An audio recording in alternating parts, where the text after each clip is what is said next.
So we're considering this series of vectors, and what we're asked to find is a vector E, which is equal to A cross B. So this is applying the cross product. So you have two kind of approaches to applying the cross product. One is to use the multiplication of I and J and K vectors against each other using this diagram. And the other option that you have is to calculate the determinant. So I'm going to go through and do this question both ways, but obviously only one is necessary to get full marks in this type of question. So E is equal to A cross B. If I start by doing this method, all we've got to do is straight substitute in A and B. So we're going to get negative 2I plus 2J minus 4K. And that gets crossed with 1I plus 2J. Alright, so going through and doing this, the first one that I'm going to get is negative 2I crossed with negative 1I. Now we know that I cross I or J cross J, K cross K, they're all equal to 0. So that's going to be what falls out of this first one. Next I'm going to do negative 2I crossed with 2J. So negative 2 times 2 gives us negative 4. And then we have I cross J, that's in the direction of the arrow, so it's going to be a positive value that comes out, and we get the other one, so it's K. So that means that the sign doesn't change, and we can just pop a K on the end. Alright, so next we'll move on to this one here. So it's going to be 2J crossed with negative 1I. So 2 times negative 1 is negative 2. And then we have J cross I, that's in the opposite direction to the arrow, so it's going to be a negative that comes out, and again we get the other one, so it's K. So we need to multiply this by negative K, that means we get double negative, which makes it positive, and a K on the end. Alright, next we have 2J crossed with 2J. Now we said J cross J is equal to 0, so we don't need to do anything there. Alright, last one, we have negative 4K crossed with negative 1I. So negative 4 times negative 1 is positive 4. And then K cross I, that's in the direction of the arrow, so it's going to be positive. And we get the other one out, so we get a positive J on the end there. So finally we have negative 4K crossed with positive 2J. So negative 4 times 2 is negative 8. And then K cross J, that's in the opposite direction to the arrow, so it's going to be negative, and we get the other one out, so that's an I. So we need to times this by negative I.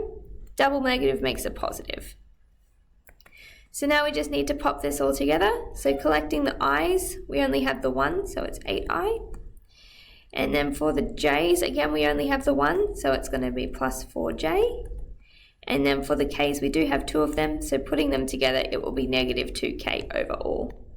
So that there is our answer for the cross product of A and B. Now let's go ahead and just show that we could get the same answer using the determinant method. So I'll pop that in over here.